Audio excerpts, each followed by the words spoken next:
All right, people, welcome to another edition of the Culture and People Cast. Today we have Ludmila Lova. Oh, Praslava.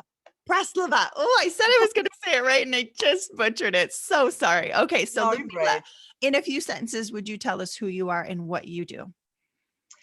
I'm a professor of industrial organizational psychology at Vanguard University of Southern California in master's program where we have uh, preparation for science in a Master of Science in Industrial Organizational Psychology and practice in a Master of Arts in Organizational Psychology. And we also have emphasis on diversity as well as organizational consulting. And the piece that I'm particularly excited is that we started thinking about our diversity and inclusive leadership certificate way before it became politically Mm. expected and everyone started doing it. So that's one thing that's making me happy. That's something that's always been a passion of our program, and that our program was specifically designed to create professionals for organizations who also have understanding of culture and inclusion integrated within their entire program. Oh my gosh, that makes me so happy because after spending 20 years in corporate and now 5 years out on my own, the approach to inclusivity and leveraging of our unique, diverse backgrounds and thoughts and just humanness is so critical. So thank you for your work with that. And I don't want to shortchange you either in your introduction because I know you do a ton of writing for SHRM and other things. So that you also wear that hat. So awesome. And I know, Ludmila, that you have been doing this work in culture and people and influencing this space for a while. For you, when you think about this line of business or line of work, what's your favorite thing? Well, one interesting thing is just really ability to influence, hopefully positively, into organizations. There Mhm. was this running joke when I was in a graduate program that clinical and counseling psychologists have to do a lot of work to make sure they don't mess up one person, Mm. but anyone can become a manager and go and mess up a whole lot of people. So what we're trying to do is to train people who are going to be leaders of various types and positions in organizations who are going to support humans' well-being, organizational well-being. And it's something that can be very far-reaching. You train one person who becomes human resources head in an organization, they Mm. can potentially influence thousands and 10,000s, and depending on the size of organization, a lot of people. So it's huge responsibility, but I also think it's very exciting Mm. that the knowledge we produce, the people we train, things we write, research we do really can have very significant consequences. And if we're talking about how to build inclusive organizations where individuals have a sense of belonging, Mm. that can influence well-being and mental health really of many people, because we do know that unhealthy organizational situations can have very detrimental consequences, not just for mental health, but for physical health, for overall well-being, for the entire family system of that individual. Oh, I so agree. And I'm so glad that you use the word well-being, because I think too often wellness programs historically have been, geared towards, more physical health and then maybe throwing them a few key, free therapy sessions. But now this move in the workforce towards integrating human wellness into just everything we do, from the way we structure our work to the way that we treat each other, so critical. And your program, it struck me when you were talking about the influence of these, HR, people operations, people going into these organizations. You are building influencers of influencers, right? Because their role is to influence and build up the, I think, mindsets and skill sets of everyone else in that organization, not single-handedly, but they are the ripple effect into that organization so that it isn't just on their shoulders to be inclusive and a great leader and, a humanitarian. They are helping other people be really successful at that too. That's what we're shooting for, positive ripple effect. Love it. Thank you so much for that work. It makes me so excited. Okay.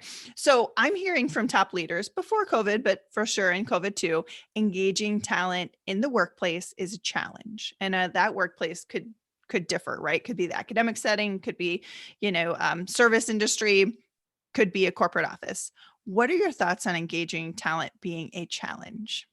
Well, obviously, we all know Gallup numbers and other Mhm. studies that show that most people are not engaged, and bringing in talent was such a significant conversation a year ago that I'm actually writing a little article on it right now. So I just did this Good. research literally probably maybe a few days ago, looking at Google Trends for talent and for diversity and inclusion. Mhm. And obviously, talent is very high in early 2020. And then it goes down, and then inclusion and diversity take over starting summer.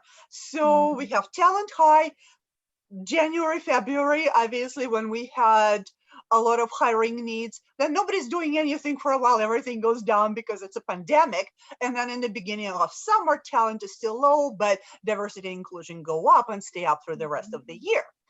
But in my mind, they really need to go together, because when we address talent and we don't at the same time address diversity and inclusion and ability to bring out talent from the full spectrum of people and not Mhm. narrowly define whatever is our silly usually definition of culture fit is. Sometimes Mhm. it's big things, but sometimes it's just little things that are not consequential, but we try to put talent in a box.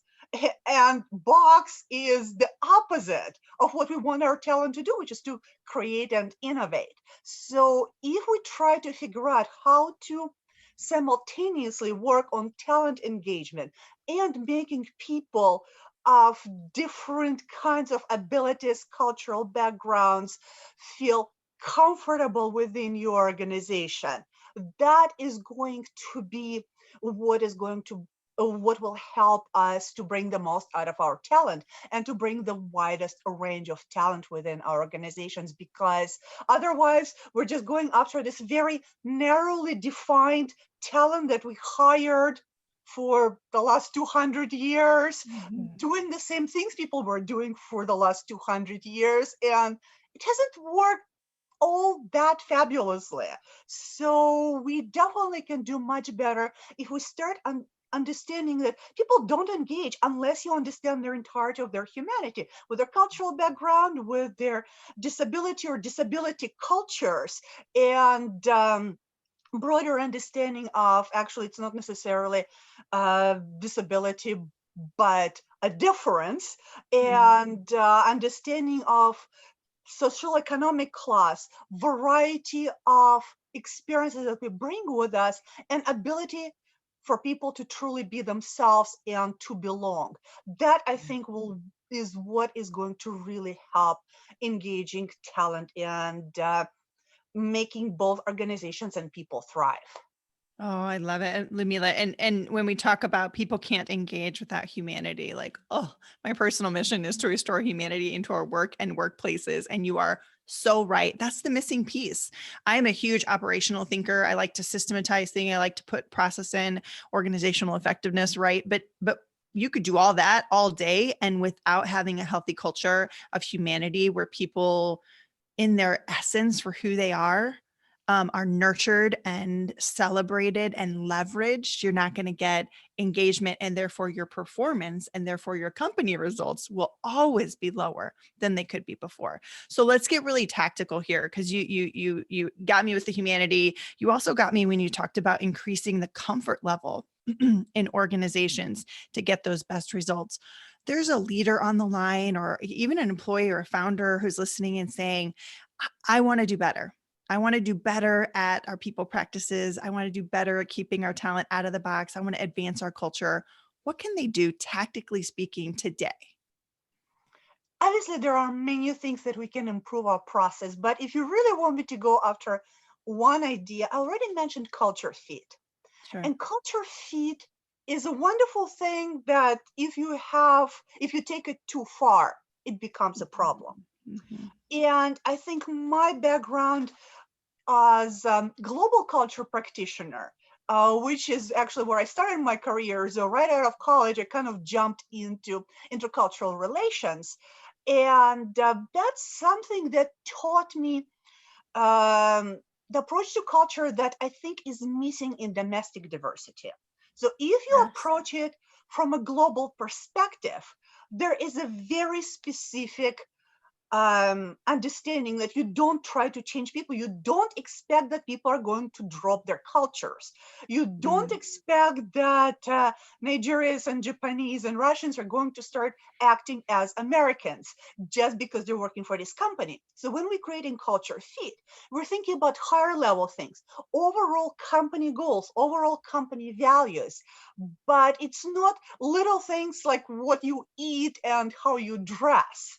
There's this level of the third culture. Rather than making everyone completely give up their own culture, we can create something that works for everyone within the culture, on the idea of culture add, rather than erasing or expecting that some people are just going to give up their cultural background. And that sometimes is missing when we're just thinking whatever it is, race, gender, what state you come from, and other different kinds of background. We expect that everyone is going to fit whatever this particular company mold that might come from the founder 100 years ago, or the particular things that particular current management is interested in. So you have to golf and like certain movies. So, mhm. and those things are really not relevant to your performance. So, Yeah. yes, keep big things, Okay. big visionary things of the company. But unfortunately, sometimes the idea of culture fit is taken too far. Mm, And then we don't bring in people who really could have been a tremendous culture add and tremendous talent add, because we get hung up on those little things about how you talk or how you do your hair. And that becomes an obstacle for hiring an extremely talented person. And there is research, for example, that people who are more, let's say, if they're African Americans and they're dressing in more ethnic way, the research mhm. does show that they're less likely to be hired and promoted than if they're trying to be more of a Yeah. neutral. And why? Mm, It's right. something that we actually lose richness if we Yes. keep doing that sort of thing. Right. I always think about it. There's that old children's tale about stone soup, but I take it from I just picture a big pot of soup and we make 3 or 4 batches at our house a week, especially in the winter. It tastes so much better with all these different ingredients. And so I could have broth with chicken and that doesn't taste as good as if I add rice and onions and peppers and salt and garlic and all these other things. And so I think our output is definitely enriched by that. And I was curious, Mila, as you're talking about culture fit, because I definitely agree that that is often overused as an excuse, right? As to, oh, they're not like me, so they're not going to fit in here. When if they align with our goals and our mission and values and can do the work, then they should come in, right? Then they're culture fit. I remember when I first fell into like the HR people space, probably less than 10 years into my professional career, and I was hearing executives as I was advising them on our employer brand, how we attracted, and they were saying, we need to bring them in and assimilate. Right, assimilate, and I quickly said, like, no, we can talk about acclimating to our high performance culture, for example, and but the difference between assimilation is you mold and you become like us versus you acclimate to the environment around you and you can be you within that. Do you agree with that distinction? Absolutely. And I was Yeah. actually just also thinking about uh, assimilation as a goal, because Mhm. that does involve people giving up their uniqueness, their culture uniqueness, their understanding of life that comes from educational experiences, early experiences, and Yeah. that's a tremendous loss. So yes, 100% agree. Assimilation should not be a goal within organizations. We should help people acclimate, understand the culture, but not in the way of erasure, Mm. but adding uniqueness while supporting key aspects of organizational goals. Ooh, oh man, we could talk about this forever. Okay, so we'll have to wrap it up. I think that was some tactical advice for the individuals of how to leverage culture fit in a right way and not take it too far. So let's do two quick wrap up questions here, Ludmila. Who else is doing good work in the ring around culture and people that you would want to shout out and maybe even be a guest on the show? Well, there are many amazing people. The one person that I didn't give you in the writing is Gina Cox, and she's pretty easy to find on LinkedIn. She's doing amazing work specifically with how to help advancement of Black people in the work, Black women in the workplace. But in general, she's just an amazing thinker within industrial organizational psychology, and goodness, there are many wonderful people who are doing this kind of work. And it's not necessarily even diversity people, Right. because just understanding of how organizations could work is something that diversity needs to build on. So if you think about someone like Ron Carucci is not specifically targeted for diversity, but when you think about his upcoming book on honesty in organizations, you can't have an inclusive organization without honesty. So that's another angle when you're just focusing in general on organizational health, but unhealthy organization and inclusive organization, it's impossible. So both need to come together. That's great. So I know we had Jenna, we had Ron, and you also mentioned in our Yeah. communications, Andrew Stenhouse. Is that right? Yes, he's my Mhm. colleague in at Vanguard, and he is doing amazing work on work-life balance and work-life integration. So I think you specifically are going to really enjoy talking to him.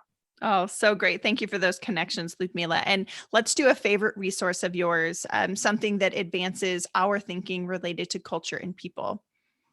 I really come from industrial organizational psychology background. So I've been involved with Society for Industrial Organizational Psychology for many years, served on multiple committees, and right now it's actually their disability committee. But a lot of interesting work is coming out of Society for Industrial Organizational Psychology. But then also more recently, I've been very involved with SHRM, Society for Human Resources Management, Mhm. which I think is right now going through a very interesting reinvention and rebranding. And they are paying a lot more attention to culture, diversity, quality of leadership, and getting out of, compliance and specifically just kind of being soldiers of Kind of that CEOs and old school HR, really, they were exactly. sort of before. Yeah. Exactly, and becoming much more strategic Mhm. and thinking about different levels of influencing organizations to improve employee experience Mhm. and definitely integration of diversity, inclusion, belonging, and equity into everything organizations do. I think SHRM has taken some very significant steps lately, and it's really exciting to see that they're doing more and more interesting work in that area. Yes. And Lumile, I know that you are writing a diversity and inclusion series for them. So we will make sure to link that in the show notes too. I know we're at time. So thank you for so much. This has been a really rich conversation. We'll put two parts out to this conversation. And thank you for what you're doing for culture in people in the workplace. Likewise, thank you so much for your work, because we need as many people as possible trying to help us create healthy organizations. Agreed. Agreed. All And your right. work Peace. is amazing. Oh, thank you so much. Peace and progress to everybody.